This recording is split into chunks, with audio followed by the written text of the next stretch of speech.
What's up, everybody? Lee Calt's here. We're at the Atlantic Hotel in the Hamptons, and it's a Friday of July 4th weekend, and we're just on our way to interview the one and only Morgan Page. Producer of The Longest Road, one of my most favorite productions, and we're going to be catching up with him right about now.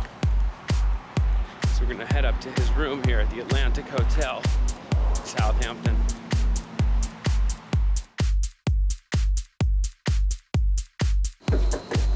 What's up? First time in the Hamptons? Yeah, it's the first visit, so... Where are you from? LA. Oh, you are? I'm from Vermont. For some reason I thought you were from Montreal. I don't know why. Close. Yeah, 2 hours away, so... Do you do much work in Montreal? Gigs? There aren't much... Now and then I'll play there, but I just did a track with some guys at Sultan and Shepherd. Yeah, they're good friends of mine. Cool. They've been on the show many times, and big supporters of their production work as they are kind of coming along. Yeah. You're the producer of The Longest Road, right? Yeah. Yeah, that was I would say that was like a big record for me. Yeah, certain records do something to you, and certain records don't. There's definitely one that moved me. The Dead Mouse mix helped. Yeah, I played the Dead Mouse mix a lot, and I guess some other little bootlegs here and there. Not nothing. There's like 300. There's one that's with the music of No Stress. Yeah. It's like the music of No Stress with the vocals. That's cool. Awesome. Are you ready to go for the sound check? Yeah. How far away is the place? About 4 miles from here. We're right out on the end of town here, right? Pretty far out. Yeah, we're right now where we are in Southampton. We're about 30 miles from Montauk Point. Yeah. And the Hamp made up of about 15 different towns. Really? There's East Hampton, there's Bridgehampton, there's Amagansett, West Hampton, Southampton, Hampton Bays, Quogue, Sag Harbor, Shelter Island. There's a lot of little nooks and crannies. Sagaponack is a cool area. Do you guys live here? You guys live here? You live in New York? Yeah, we live in New York. Southampton is actually the oldest English settlement in, not in the United States, but in the state of New York. It was around, like, even before Washington was born. Like, people have been chilling out here for a long ass fucking time. It's so hot. It's like a desert right now in LA. But it's nice. Yeah, we were in Vegas. I guess I was there 2 weeks ago. You weren't there. We were there the weekend before EDC, like 2 weeks ago. It was hot as hell. You need help carrying anything? Yeah, there's like, out of all of the weekends in the summer, this is maybe the best weekend you can be here. Yeah. There's, more stuff going on. There's, more people, more girls, more partying, more coffee, more everything than any other weekend in the summer. What's the fanciest part? Actually, is it more than The fanciest? I think you're good. You can bring it back if you want. I'm bringing you back. Yeah, it's actually, it's the only place, and we've partied all over the world, it's the only place I've ever found where you get like, people partying and going crazy, where there's also like farms and deer and wildlife. Any other party destination, you're not out in like the wilderness. You're like, it's either like you're into a pool. Can you feel this heart beating in time? Wishing it was yours, but it's gotta be mine. Couldn't believe everything I feel. You walked in, you saw me. The one and only Morgan Page.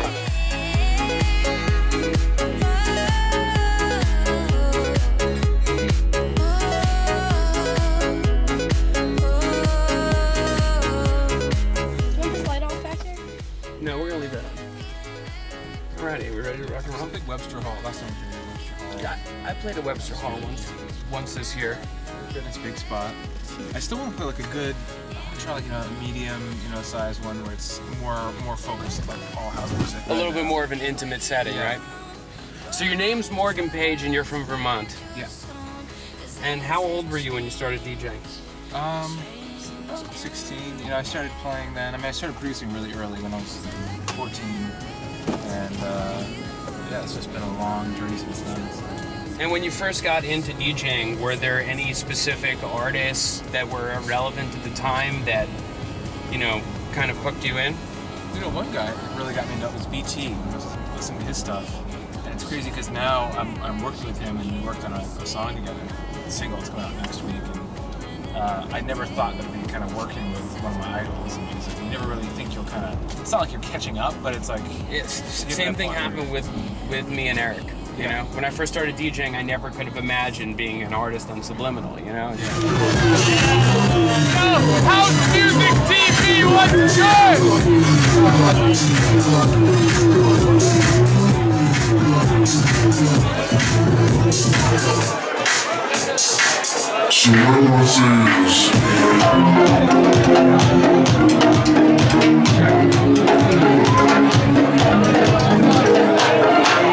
What's up, dude? I just want to take a minute and I want to thank everybody for coming on behalf of Dune House Music TV. Make some motherfucking noise. Right here in the booth with me, one of my most favorite producers, the one and only Morgan Page. Give it up.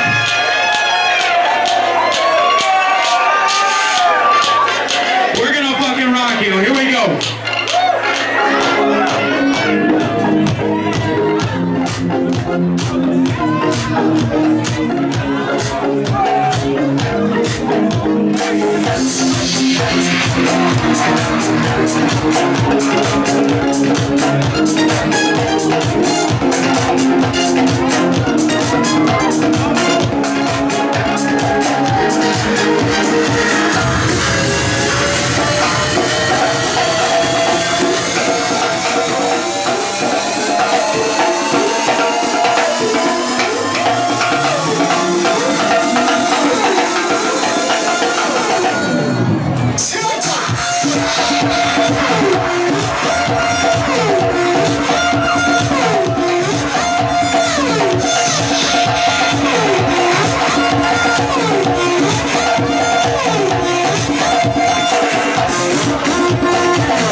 Do you remember what the first piece of music you ever bought was? You know, funny enough, it was a drum and bass record. It was a Photech record, one of his first records he did. And then, because I was playing all kinds of different genres, and then I got more into like French house and disco house and deeper stuff. Yeah. The first unofficial gig I ever did was like DJing on a boombox with 2 tape players at like one of my first like high school dances in boarding school. What was your first experience like? First official gig was doing a live PA at Phoenix Landing in Boston. It was in Cambridge, so it was like this little Irish dive bar, and they would take the tables and the chairs out and would dance, and it was they had a serious sound system in there for a bar, so they'd bring in all this extra sound reinforcement. So you know, hearing your own kick drum amplified, it's just crazy. You know, after hearing it in your bedroom that many times. How would you classify your current musical style? It's a progressive house. That pretty much captures it. And sort of the current sound of progressive house with, you know, a heavy vocal lean.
wave of like Avicii and Afrojack and Alesso, Hardwell, but also, you know, Deadmau5 was obviously a huge influence and changed my career a lot. When he remixed Longest Road. Daft Punk have always been an influence. So it's been fun to kind of work with a lot of these old legends. And even though I don't know where I put Deadmau5, he's not the next generation, but he's somewhere in the middle. Now, yeah. And beyond those artists you already mentioned, are there any like up and coming artists that kind of maybe only you know about right now that you want to maybe bring attention to? You know, I'd say probably just a few of those guys. I think Alesso is getting a lot of hype, a lot of buzz right now from the Swedish House Mafia camp, and he's doing amazing things. It's all these 20-year-olds from Sweden and the Netherlands.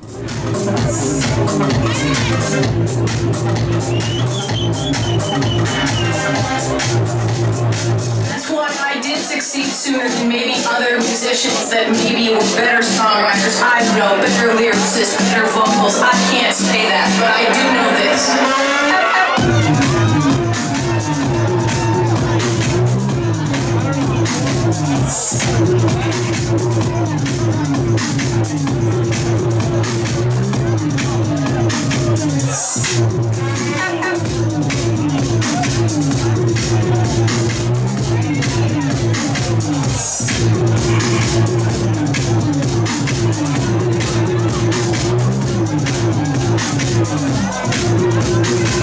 So what I want to say is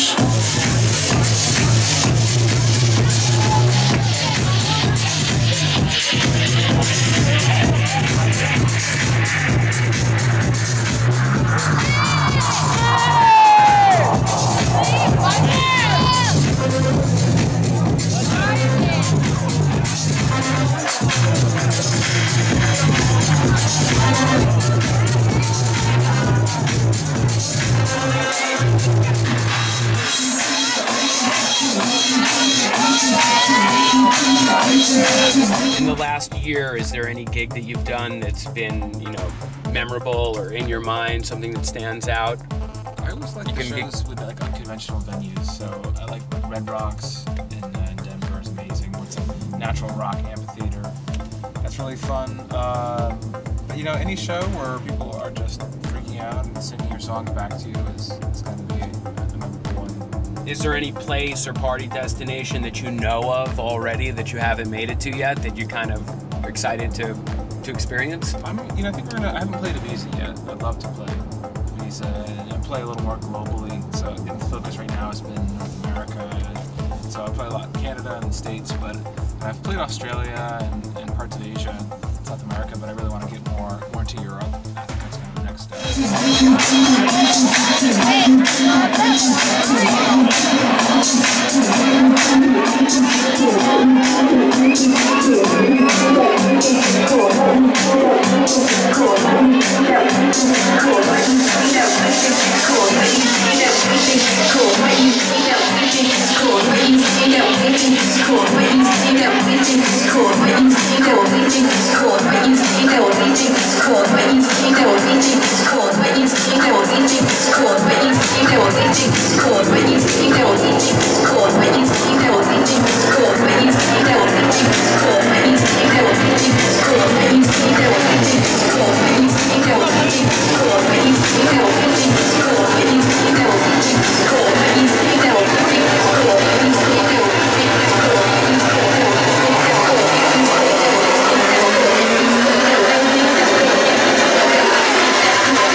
Unconventional places for parties, I think those are also the most interesting. Have you ever been to Burning Man?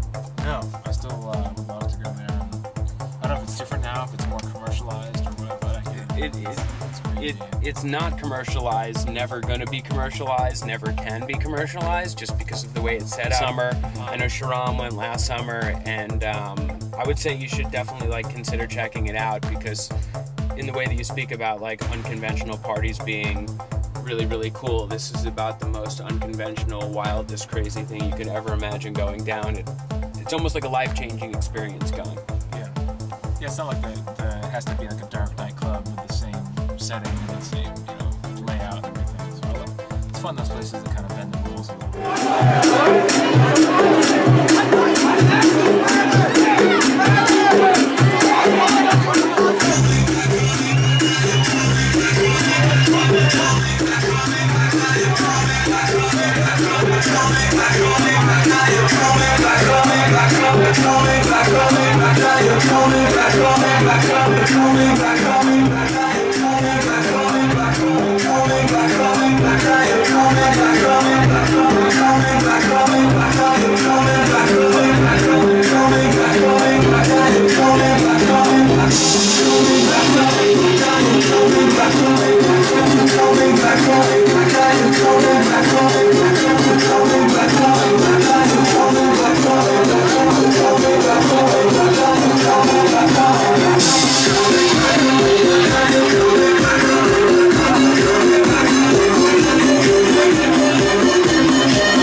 Piece of music on that iPhone that you would be embarrassed to say that you have on there? No, a lot of top secret stuff on there. No, favorite Madonna song? Or, I mean, I don't know. Not a lot of old stuff. There's some Michael Jackson maybe on there, but not a lot of old stuff. Maybe some pop. That's cool. That's cool.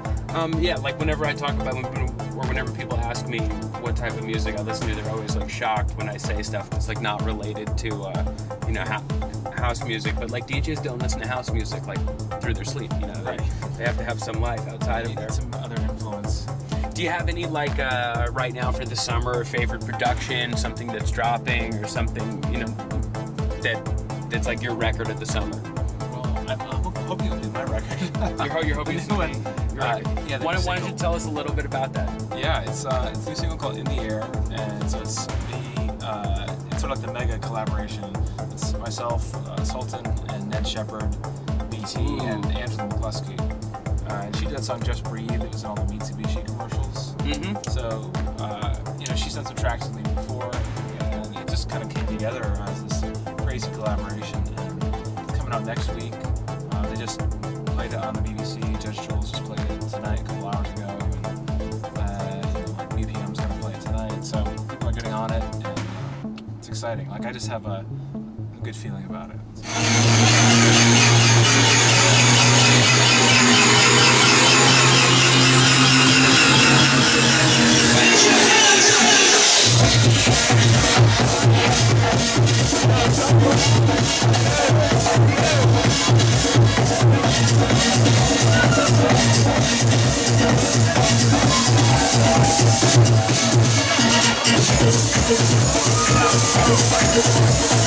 Before I started DJing professionally, I was a chef. I also went to NYU. I went to Tisch for theater and film. Were there any crazy jobs that you had before you were DJing? Oh, man. Well, I did street teams for Missy Elliott, Rock the Boat. I did a lot of online marketing before I was doing music professionally, and that was crazy. I mean, it was cool for a while, and then it started to get very commercial and what they wanted you to do for ad agencies. So I just couldn't do that anymore. And that was one of my stranger jobs, other than your usual weird summer jobs of like mowing lawns and washing dishes. Nice. We're gonna go in and we're gonna do the sound check. I think the only other thing I really wanted to ask you as we're getting out of the car here